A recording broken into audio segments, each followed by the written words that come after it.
अच्छा जी, तो इकोनॉमी में यही बात कर रहा था। इकोनॉमी वो एक सिचुएशन होती है, वो एक हालात होती है जहाँ पे लिमिटेड रिसोर्सेज और हमारे अनलिमिटेड वांट्स होते हैं। तो एग्जांपल जनरल मैंने यहाँ पे आपको एक दी हुई है कि if you have a 1000 rupees, now you have a multiple option to utilise it. अगर आपको आपके पेरेंट्स एक 1000 रुपीज़ देते हैं, तो आप इसको मल्टीपल यूजेज कर सकते हैं। ये नहीं कि आप उसमें कोई एक चीज़ परचेज कर सकते हैं, आप कोई भी चीज़ उसमें से परचेज कर सकते हैं। मैंने तो यहाँ पे 2-3 सिंपली ऑप्शन दिए हैं, इसमें आप पार्टी भी कर सकते हैं, सेविंग भी कर सकते हैं, बुक्स भी कर सकते हैं। अब ये जो आप डिसीजन लेंगे ना, पार्टी का, सेविंग का, बुक का, ये चीज़ आपको सिखाएगी इकोनॉमिक्स, कि आपको एट अ सर टाइम। वॉइस जी, सर वॉइस क्लियर नहीं आ नहीं आ रही आवाज़? नहीं सर, नहीं सर। काइंडली अदर स्टूडेंट्स, तो कुछ कुछ थोड़ा इंटरनेट का इशू है, सो डिस्टर्बेंस के लिए sorry.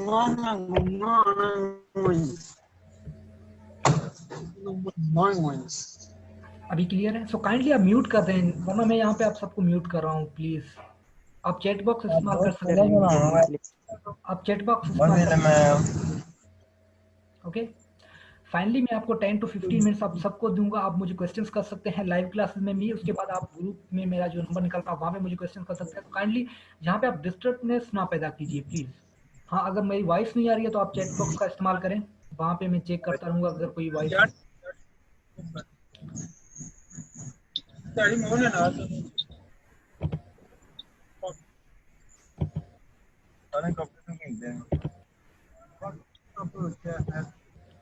Okay, so we move forward. So economy में आपको यही चीज़ कर रहा था, इकोनॉमी हमें ये चीज़ सिखाती है कि हम इस तरह सिचुएशन में डील किस तरह करें। तो सिंपली यही चीज़ यहाँ पे भी लिखी हुई है कि how to deal with such type of a situation where we have a limited resources and unlimited wants. क्योंकि हमारे यहाँ पे रिसोर्सेज क्या है, ये हमारा जो 1000 रुपीज़ है, ये हमारा रिसोर्सेज है, हमारा जराए है जिसको हम मल्टीपल तरीके से यूज़ कर सकते हैं। लेकिन हमारे जो वांट्स हैं वो अनलिमिटेड हैं, यानी कि यहाँ पे 3 ऑप्शन है, पार्टी, सेविंग, बुक्स। यहाँ पे आपको थाउजेंड्स ऑफ जो हैं वांट्स हो सकते हैं। तो ये यहाँ पे सारी चीज़ें हम इकोनॉमिक्स में पढ़ेंगे। हम मूव करते हैं अपनी थर्ड स्लाइड पर। Well known definitions of economics. जिस तरह के आप कोई भी बुक उठा रहे हैं इकोनॉमिक्स का, जो बहुत सारे फेमस राइटर्स ने भी लिखी हैं, किसी भी राइटर्स के एक बुक से आपको एक पर्टिकुलर डेफिनेशन ऑफ इकोनॉमिक्स नहीं मिलेगा। क्योंकि हर इकोनॉमिक्स जो टाइम पे आता रहा उसने अपनी डेफिनेशन से डिफाइन किया इकोनॉमिक्स को। लेकिन आज दिन तक जो कि मोस्ट एक्यूरेबल डेफिनेशंस हैं वो 3 डेफिनेशंस हैं इकोनॉमिक की। Definition of economic by classical school of thought led by Adam Smith. Adam Smith आप सब जानते हैं, जिसको फादर ऑफ इकोनॉमिक्स भी कहा जाता है, उसका डेफिनेशन है जो सबसे पहली डेफिनेशन भी है इकोनॉमिक्स की। Secondly definitions of economics by new classical school of thought lead by Alfred Marshall. Secondly जो डिफाइन किया इकोनॉमिक्स को वो अल्फ्रेड मार्शल ने किया था। और मॉडर्न यानी जदीद definitions of economics lead by Robins. हम तीन को वन बाय वन करके स्टडी करेंगे। सबसे पहले जी हम देखते हैं एडम स्मिथ के डेफिनेशंस को। यहाँ पे सिर्फ मैंने एक पिक्चर दी हुई है ताकि आपने अगर नहीं देखा हो तो एडम स्मिथ को देख लें।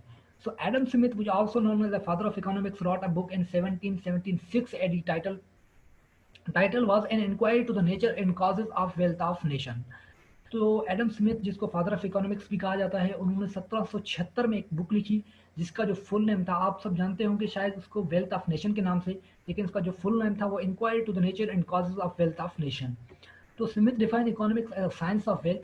स्मिथ ने कहा कि जो इकोनॉमिक्स है वो एक दौलत की साइंस है। यानी कि आप सिर्फ दौलत को हम स्टडी करते हैं, पैसे को स्टडी करते हैं, पैसे के जो है देन लेन को हम इकोनॉमिक्स में स्टडी करते हैं।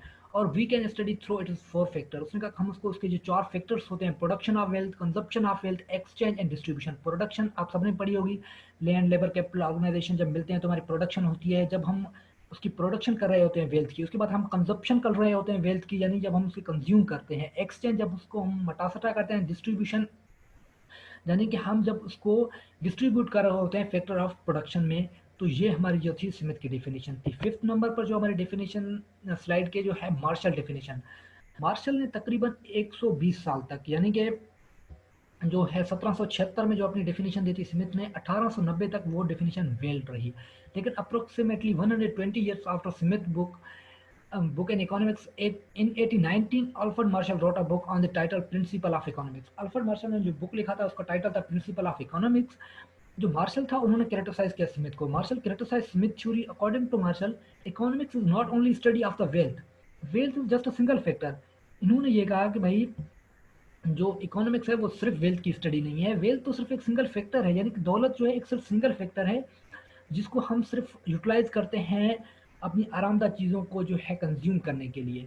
सो उन्होंने क्या डेफिनेशन दी, according to Marshall economics study of mankind and orderly business of life. Marshall ने कहा कि ये कि स्टडी है मैन काइंड की, यानी कि ऑर्डिनरी मैन काइंड, या कि आम शख्स है जो बिजनेस कर रहा होता है, जो अपनी डेली दिन का कारोबार कर रहा होता है, उसकी जो है लाइफ को हम स्टडी करते हैं, क्या प्रॉब्लम्स आती हैं, किस तरह वो उन प्रॉब्लम से डील करता है, उसके स्टडी को जो है हम इकोनॉमिक्स कहते हैं। उसके बाद सबसे बेहतर डेफिनेशन मैं कहूँगा कि मैंने अपने जितने भी एग्जाम्स में जो है रोबन्स डेफिनेशन सी लिखी है, क्योंकि रोबन्स का जो डेफिनेशन है वो एक तो मॉडर्न है, मॉडर्न के अलावा रोबन्स के डेफिनेशंस में वो काफ़ी चीज़ें मौजूद हैं जो कि सम अप आप कह सकते हैं उसको स्मिथ के डेफिनेशंस का या मार्शल के डेफिनेशंस का। रोबन किस तरह डेफिनेट किया, रोबन रोबन डेफिनेशन, रोबन ने जो है एक बुक लिखी थी, an essay on the nature and the significance of economic science, जो अकॉर्डिंग टू रोबन्स था। सर स्क्रीन दोबारा शेयर करें, कुछ नजर नहीं आ रहा। Okay, I am net looking. Issue है आपके पास, स्क्रीन दोबारा शेयर करें। ओके ओके ओके, मैं देखता हूँ बेटा क्या हो रहा है स्क्रीन में।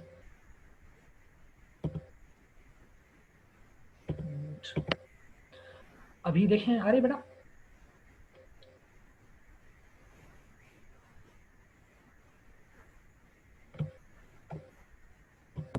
हेलो। नहीं सर, नहीं आ रहा नजर, आपके पास शायद नेट इशू है। शायद कुछ यहाँ पे प्रॉब्लम्स तो नेट के इश्यूज के भी आ रहे हैं, लेकिन स्लाइड यहाँ पे तो मुझे तो शो हो रहा है। एक मिनट, यहाँ पे एक मिनट भी देते हैं। अब देखें, अभी भी नहीं आ रहा। No sir. अच्छा, अदर स्टूडेंट क्या जी? नहीं, अब दोबारा शेयर कर दीजिएगा, नोट समझ आ जाएगी। नहीं, नोट्स में सेंड कर दूंगा। जिन भी स्टूडेंट्स ने जो एक क्लास अटेंड किया है सिर्फ उनके लिए ही मैं जो पावर पॉइंट का नोट्स है मैं उनको पर्सनली सेंड कर दूंगा। ये जो है क्योंकि ग्रुप्स में बहुत ज़्यादा हैं जो क्लास तो अटेंड नहीं करते, लेकिन उसके बाद बोलते हैं हमें जो है फुल प्रिपेयर जो है नोट्स ही चाहिए। सो अदर नोट्स भी मेरे पास मौजूद हैं, तो जितने भी स्टूडेंट्स मैं यहाँ पे उनकी जो है नेम्स वगैरह मेंशन कर रहा हूँ उनके पास मैं सबके पास जो है ये नोट्स शेयर करूँगा इंशाल्लाह। जी ठीक है बेटा, अभी स्क्रीन शेयर हो रहा है? नहीं सर, नहीं हो रहा, आपके पास शायद बहुत ज्यादा नेट इशू है। बेटा यहाँ पे तो ठीक है, बाकी स्टूडेंट के पास शो हो रहा है। आप देखें आपकी कोई पीसी में कोई प्रॉब्लम? चलिए मैं दोबारा ज्वाइन कर लेती क्या हूँ, शायद क्या ये दिखा ठीक रहा है है। आपको, क्या दिखा रहा है आप? क्लियर स्क्रीन यहाँ पे लिखा आ रहे हैं, Naseer Baloch has okay starting screen share. Okay, आप दोबारा रिज्वाइन कर दें आप। यस। ओके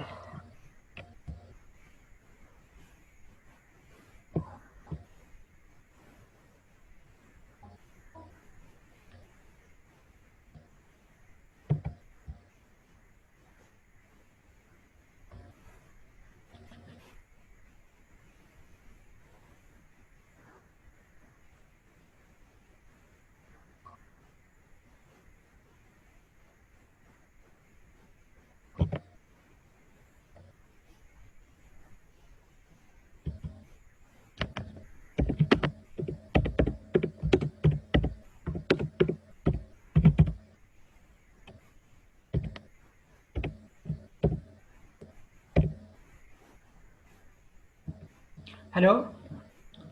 तो यस सर। ओके बेटा, आप शो हो रहा है स्क्रीन? नो सर, नहीं हो रहा, यही ऑप्शन आ रहे हैं स्क्रीन स्टार्टिंग शेयर। अब हो गई है, हो गई है? अब हो गई है। ठीक है, हम कहाँ पे थे, रोबन्स पे थे? जी अब आ रहे हैं नजर। ठीक है, हम रोबन्स पर ही थे ना पहले।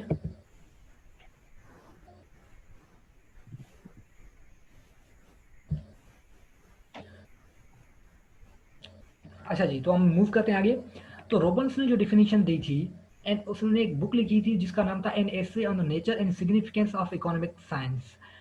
तो ये बुक का नेम भी काफ़ी इंपॉर्टेंट है क्योंकि ये काफ़ी एग्जाम्स में आता है। उसके बाद जो इन्होंने डिफाइन किया इकोनॉमिक्स को, according to Robbins, economics is science which study human behaviour and the relationship between multiple ends, जिसको हम मल्टीपल एंड्स को यहाँ पे मैंने लिखा हुआ है अनलिमिटेड वांट्स, यानी प्रॉब्लम हो रही है यार शेयर स्क्रीन।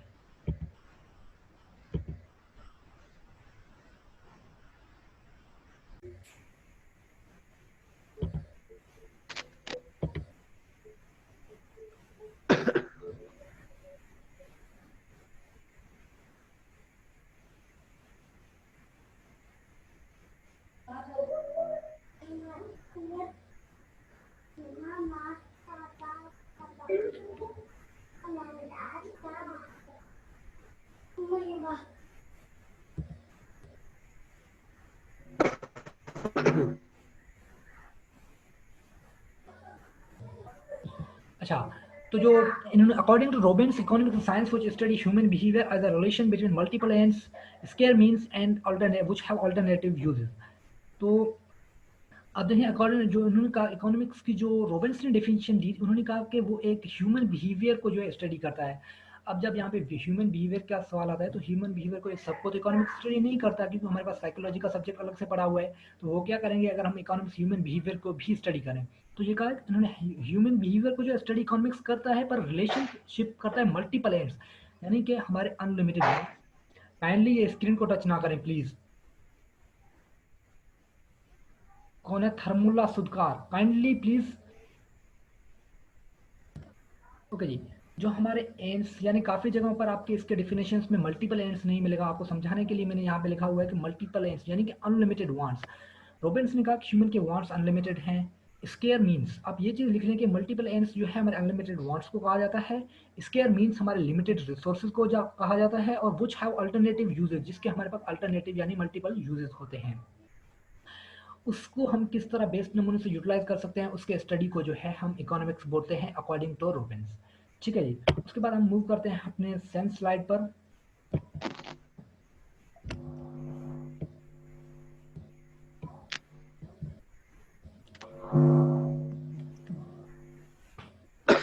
उन्होंने डिस्टर्बनेस पैदा कर रहे हैं।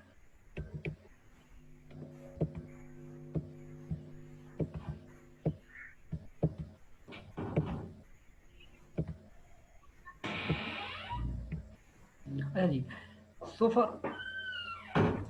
economics has been divided। कौन है, काफी प्रॉब्लम कर रहा है, पता नहीं आज क्लास में क्या।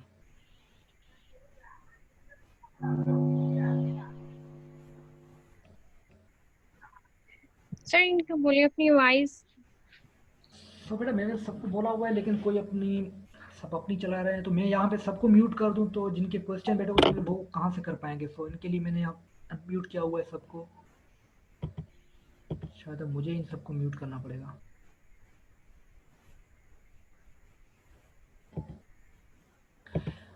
तो टाइम भी काफ़ी ज़्यादा हो गया। मेरा एक और भी क्लास है डेवलपमेंट इकोनॉमिक्स का, जो कि मैं कॉलेज के बच्चों को पढ़ाता हूँ 9:30 बजे के टाइम।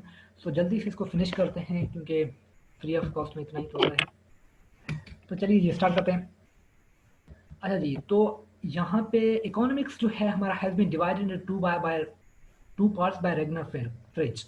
तो ये नाम शायद आप फर्स्ट टाइम अपने लाइफ में सुन रहे हैं या कुछ स्टूडेंट ने सुनी होगी कि जो माइक्रो और मैक्रो था वो हमें एडम स्मिथ ने नहीं दिए थे। वो जो रेगनर फ्रिज थे एक इकोनॉमिस्ट, उन्हें 1939 में हमें ये कॉन्सेप्ट दिया था, भाई माइक्रो को अलग पढ़ो मैक्रो को अलग पढ़ो। और इसकी वजह से उनको 1969 में फर्स्ट नोबेल प्राइज भी मिला इकोनॉमिक्स में। तो ये क्वेश्चन काफ़ी इंपॉर्टेंट है, यहाँ पे आप इन चीज़ों को नोट करते जाएं क्योंकि ये काफी हद तक who was the first Nobel prize winner in economics. तो वो ना स्मिथ थे, ना मार्शल थे, ना रॉबिन्स थे, वो जो थे हमारे रेगनर फ्रिज थे। ठीक है जी, उन्होंने डिवाइड किया माइक्रो एंड मैक्रो इकोनॉमिक्स में। अब हम स्टडी करेंगे कि माइक्रो हमारी क्या चीज़ होती है, मैक्रो क्या चीज़ होती है। सिंपली आप सबको पता होगा, लेकिन थोड़ी चीज़ें यहाँ पे मैंने भी लिखी हुई हैं। सबसे पहले हम यहाँ से स्टार्ट करते हैं, relation between micro and macro बहुत इंपॉर्टेंट है क्योंकि यहाँ पे आप देखें, if micro economics is the body, macro economics study of the body parts. यानी मैक्रो इकोनॉमिक्स जो एक पूरी जिस्म है इंसान का, और माइक्रो इकोनॉमिक्स को आप ले सकते हैं जो बॉडी के पार्ट्स होते हैं, हैंड होता है, आपका माउथ होता है, आपका हेड होता है, जो इंडिविजुअल पार्ट होते हैं आपके बॉडी के, वो हमारा माइक्रो होता है। और मैक्रो जो होता है आपकी एक फुल साइज बॉडी जो होती है, उसको हम मैक्रो का एग्जाम्पल के साथ समझ सकते हैं।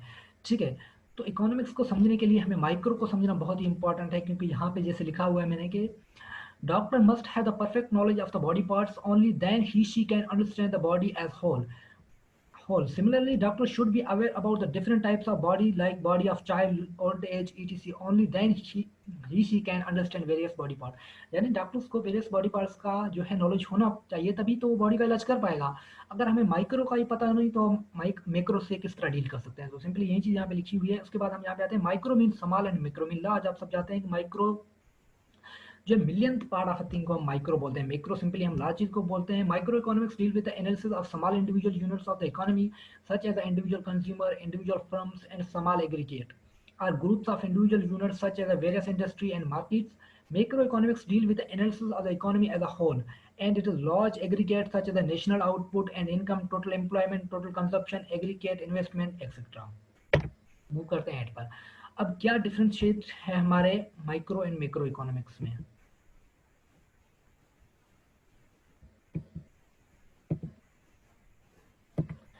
तो सबसे पहले देखते हैं सब्जेक्ट मैटर, आपसे डेफिनेशन कह सकते हैं। In deal with the economics problem related to small economy, यानी स्मॉल इकोनॉमी पे जो हमारे प्रॉब्लम्स होते हैं हम माइक्रो में स्टडी करते हैं। जो हमारा मैक्रो होता है deal with economic problem at the level of overall economy, यानी पूरी इकोनॉमी में जो प्रॉब्लम्स होते हैं, इन्फ्लेशन, अनएम्प्लॉयमेंट, नेशनल इनकम, ये सब चीज़ें हम मैक्रो में स्टडी करते हैं। अच्छा, यहाँ पे जो टेक्निक यूज होती है पार्शियल इक्विलिब्रियम टेक्निक, ये सिंपली आपने पढ़ी होगी माइक्रो में, वरना इसके मैं जो है आपके पास नोट शेयर करूंगा काफ़ी ब्रीफली, उसमें मैंने इसको डिफाइन किया हुआ है। उसमें जो हमारा जनरल इक्विलिब्रियम टेक्निक हमारे मैक्रो में यूज होगा, किस चीज़ पर फोकस करेगा हमारा micro? To determine consumer equilibrium, producer equilibrium, market equilibrium, यानी कि इक्विलिब्रियम जो होता है कंज्यूमर का, मार्केट का या प्रोड्यूसर का, इसको हम फोकस करते हैं माइक्रो में। और जो मैक्रो होता है to compute national income, determination of income and employment etcetera. Very and judgement, ये वेरी किस तरह होता है, कब वेरी होता है? माइक्रो तो इंडिविजुअल के बिहेवियर से लेकर इंडिविजुअल के रोड पर ही वेरी हो जाता है, लेकिन अगर मेरा रोल कुछ अलग है, मैं कुछ जो है चीज़ें इतने पैसे पर कंज्यूम नहीं करना चाहता, तो माइक्रो लेवल इकोनॉमिक्स का वो जो है वेरी हो जाएगा, लेकिन मैक्रो पर कोई भी इस पर इफेक्ट नहीं पड़ेगा, क्योंकि very on the economic problem as a whole, यानी पूरे कंट्री के जो इकोनॉमिक प्रॉब्लम, अगर जिस तरह आप एग्जांपल ले सकते हैं आज की कोविड-19 के, तो पूरे ग्लोब की जो है इस तरह इकोनॉमिकल कंडीशन खराब है, यहाँ पे किसी इंडिविजुअल कंट्री का नहीं, यहाँ पे पूरे ग्लोब की बात होती है, या एक्सेट्रा आप कह सकते हैं कि स्पेसिफिक रीजन और स्पेसिफिक कंट्री पर भी हमारा मैक्रो जो है लागू होता है। टाइप्स ऑफ इकोनॉमी, यहाँ पे ये काफ़ी इंपॉर्टेंट टाइप्स हैं इकोनॉमी के। सोशलिज्म, जो फर्स्ट टाइप, काफ़ी स्टूडेंट जो है कंफ्यूज होते हैं, कहीं पर कम्युनिज्म आता है तो वो कहते हैं हमने तो सोशलिज्म पढ़ा, कहीं पर गवर्नमेंट आता है तो वो कहते हैं हमने कम्युनिज्म पढ़ा। तो ये बेटा एक ही चीज़ होती है, socialism, communism and government economy, ये तीनों एक चीज़ होती हैं। कैपिटलिज्म, प्राइवेट या मार्केट इकोनॉमी, ये तीनों एक चीज़ होती हैं। मिक्स्ड और कंबाइंड इकोनॉमी, यानी तीन टाइप्स का हमारे पास इकोनॉमी होता है। फर्स्ट टाइप होता है socialism, communism, government economy, capitalism, private market economy, mixed और कंबाइंड इकोनॉमी। अच्छा जी, उसके बाद हम इनको वन बाय वन डिफाइन करेंगे। सोशलिज्म जो है हमारे पास, या कम्युनिज्म या गवर्नमेंट इकोनॉमी, कौन सी इकोनॉमी होती है? It's such type of economy. बहुत सारे स्टूडेंट अभी भी ज्वाइन कर रहे हैं, टाइम भी काफ़ी लेट हो चुका है।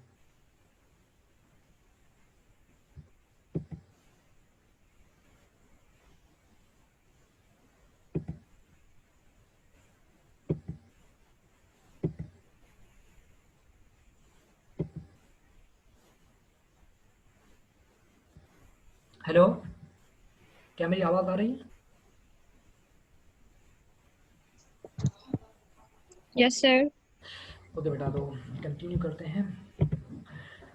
तो हम जहाँ पे देखिए, जिस तरह हमने बात की कि हमारे पास जो है तीन टाइप के इकोनॉमी के टाइप्स होते हैं, socialism, communism, government economy, capitalism, private market economy, mix और कंबाइंड इकोनॉमी। इसको हम briefly one by one discuss करेंगे कि सोशलिज्म, कम्युनिज्म या government economy, it's such type of economy and such type of economy where all over the control in hand of a government sector. Under this system there is no any kind of economic freedom. यहाँ पे जो है कोई economical freedom नहीं होता, क्योंकि यहाँ पे जो पूरा का पूरा इकोनॉमी जो है गवर्नमेंट के अंडर होता है, और तमाम जो है all major decision taken by the government. Government sector ही यहाँ पे मेजर डिसीजन सकता है, किसी भी प्राइवेट सेक्टर को कोई यहाँ पे फ्रीडम नहीं होती कि वो यहाँ पे कोई इंडस्ट्री जो है बनाए, यहाँ पे कोई यूनिवर्सिटी बनाए, यहाँ पे कोई कॉलेज, नथिंग, क्योंकि यहाँ पे फुली जो है कंट्रोल किसका होता है? गवर्नमेंट सेक्टर का। ठीक है जी।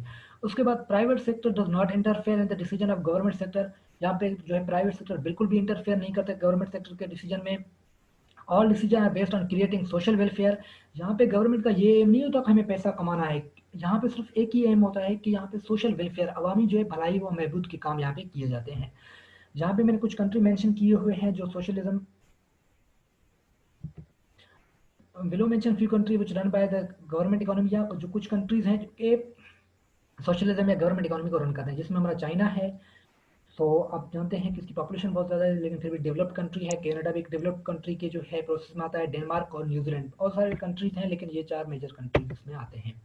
उसके बाद जी हम बात करते हैं कैपिटलिज्म या प्राइवेट इकोनॉमी की। मोस्टली आपको इसका नेम प्राइवेट नहीं मिलेगा पाकिस्तानी, तो इसमें आपको कैपिटलिज्म ही मिलेगा, लेकिन मैंने इसलिए दिया हुआ है कि कहीं पर भी अगर आपको मिल जाए तो आप कंफ्यूज ना हो उस चीज़ को लेकर के, यार मैंने तो कैपिटलिज्म पढ़ा, ये तो प्राइवेट आ गया। तो ये एक ही चीज़ होती है, ठीक है बेटा। It's the economy where mostly control in hand of a private sector. Government interfere very minor. Government यहाँ पे इंटरफेयर तो करती है, क्योंकि कोई भी गवर्नमेंट होती है वो अपनी स्टेट को इस तरह तो प्राइवेट के हाथों में नहीं दे सकती, लेकिन बहुत ही माइनर केसेस में होता है। मोस्टली जो फुली कंट्रोल यहाँ पे करता है वो प्राइवेट सेक्टर करता है। आप देख सकते हैं कि mostly decision are based on earning profit. जो प्राइवेट सेक्टर होगा सिंपली वो क्या चाहेगा, वो यही चाहेगा कि उसको ज़्यादा से ज़्यादा प्रॉफिट मिले। उसका तो ये कुछ नहीं चाहता कि वो यहाँ पे रास्ते बनाए, यहाँ पे जो है सोशल वेलफेयर के काम करे, वो कुछ भी नहीं, सिर्फ अर्निंग प्रॉफिट, मैक्सिमम अपने प्रॉफिट को करने की वो कोशिश करेगा।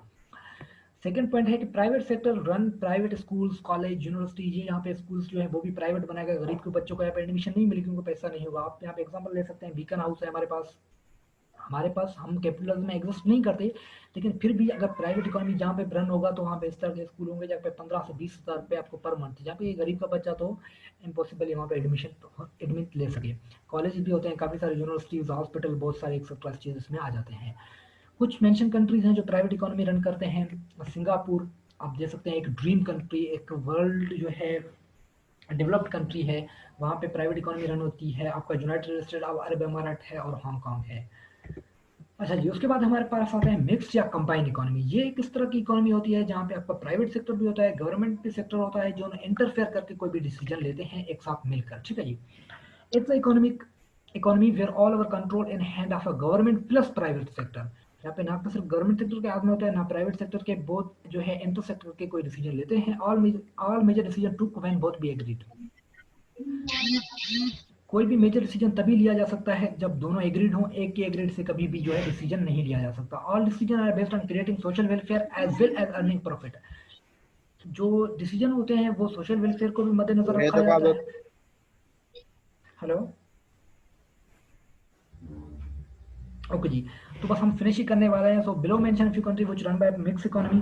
सो बेटा हमारा पाकिस्तान इस जो है मिक्स इकोनॉमी में आता है, क्योंकि यहाँ पे आपको प्राइवेट सेक्टर भी मिलेगा, यहाँ पे आपको जो है जो गवर्नमेंट सेक्टर भी काफ़ी मिलेंगे। यहाँ पे इंडिया भी इसमें एग्जिस्ट करता है, हंगरी है, नेपाल है, श्रीलंका है। सो अगर आप में से किसी का आप क्वेश्चन हो तो कर सकता है, otherwise now I am going to close this. Sir ये नोट जरूर शेयर कीजिएगा। बेटा मैं ग्रुप में शेयर नहीं कर सकता, ग्रुप में आप देख लें, मैं नंबर मिलेगा, वरना मैं आपको अपना जीमेल आईडी आप सेंड करें, मैं आपको मेल कर दूंगा, वरना आप मुझे व्हाट्सएप में ले सकते हैं, क्योंकि ग्रुप में बहुत सारे स्टूडेंट। सर ठीक है, मैं आपको व्हाट्सएप से मैसेज कर दूंगी, आप ये नोट शेयर कीजिएगा। ठीक है बेटा, कोई क्वेश्चन हो तो कर सकते हैं रिगार्डिंग टुडे टॉपिक्स। सर थोड़ा सा समराइज कर दें आज आपने जो पढ़ाया है सारा। ठीक है बेटा, मैं समराइज कर देता हूँ। काइंडली यहाँ पे आप मार्क ना करें अपने लैपटॉप के स्क्रीन को, यहाँ पे शो कर रहा हूँ। हमने आज बिल्कुल ही बेसिक से स्टार्ट लिया है माइक्रो और माइक्रो इकोनॉमिक्स का। सिंपली हमने ये समझा कि इकोनॉमी क्या चीज़ होती है और इकोनॉमिक्स क्या चीज़ होती है। हम जानते हैं इकोनॉमी वो सिचुएशन होती है जहाँ पे हमारे पास लिमिटेड रिसोर्सेज और अनलिमिटेड वांट्स होते हैं, और इकोनॉमिक्स जो है वो चीज़ होती है कि हमें बताती है कि हम इस तरह की सिचुएशन में डील किस तरह करें। उसके बाद हमारे पास 3 well known definition of economics हैं। स्मिथ का डेफिनेशन है, मार्शल का डेफिनेशन है और रोबल्स का डेफिनेशन है। एडम स्मिथ ने क्या बोला, एडम स्मिथ ने यही चीज़ बोली थी कि भाई इकोनॉमिक्स जो है हमारे वेल्थ की स्टडी है, उसको हम through the 4 factor of product, जो 4 फैक्टर ऑफ वेल्थ की स्टडी करते हैं, वो चीज़ें हमने डिस्कस की। उसके बाद हमारे पास मार्शल का डेफिनेशन था, जिस तरह उसने कहा economic study of Mankind and ordinary business of life, उसको हमने ब्रीफली डिस्कस किया। उसके बाद हमने मॉडर्न इकोनॉमिक्स जो हैं रोबिन, उनके डेफिनेशन को स्टडी किया, उनके बुक्स के नेम को डेफिनेट जो है किया, और उनके जो अच्छा उसके बाद जी हमने 7th नंबर पर इकोनॉमी, माइक्रो और मैक्रो इकोनॉमिक्स क्या है, फर्स्ट नोबेल प्राइज जो है इकोनॉमिक्स में विनर कौन थे, जिन्होंने माइक्रो और मैक्रो को कॉन्सेप्ट दिया था। उसके बाद हमने डिस्टिंग्विश किया माइक्रो और मैक्रो में क्या डिफरेंस है, क्या सब्जेक्ट मैटर है, यूज कौन सी टेक्निक होती है, फोकस या वेरी किस तरह। उसके बाद हमने टाइप्स ऑफ इकोनॉमीज पढ़ी कि हमारे पास जो कौन कौन से टाइप्स ऑफ इकोनॉमीज होते हैं, 1 2 3 टाइप की जो इकोनॉमी है, socialism, communism, government, capitalism, private market, mixed और कंबाइंड इकोनॉमी। उसके बाद सिमिलरली हम उन चीज़ों को जो है ब्रीफली डिस्कस किया, सोशलिज्म को भी हमने, कैपिटलिज्म को भी, और या मिक्स्ड इकोनॉमी को भी।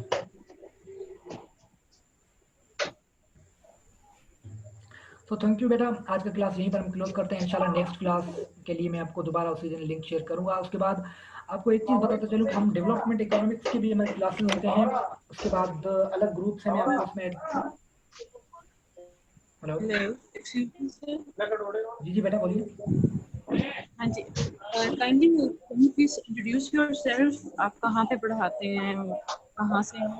जी बेटा, I am the Nisar Baloch from the Hyderabad Sindh. मैं खुद ग्रेजुएशन कर रहा हूँ, फाइनल ईयर का स्टूडेंट हूँ सिंध यूनिवर्सिटी का। ग्रेजुएशन कर रहे हैं? जी आप ग्रेजुएशन कर रहे हैं? जी, मैं फाइनल ईयर में हूँ, ग्रेजुएशन कर रहा हूँ सिंध यूनिवर्सिटी में इकोनॉमिक्स में। ठीक है। उसके बाद जो है कॉलेज साइड में मैं प्राइवेट ट्यूशंस भी पढ़ाता हूँ इकोनॉमिक्स का, डेवलपमेंट इकोनॉमिक्स या जितने भी रिगार्डिंग जो होते हैं आपके इकोनॉमिक्स के। तो ओके बेटा, सो गुड बाय, इंशाल्लाह we will meet next class. ठीक है।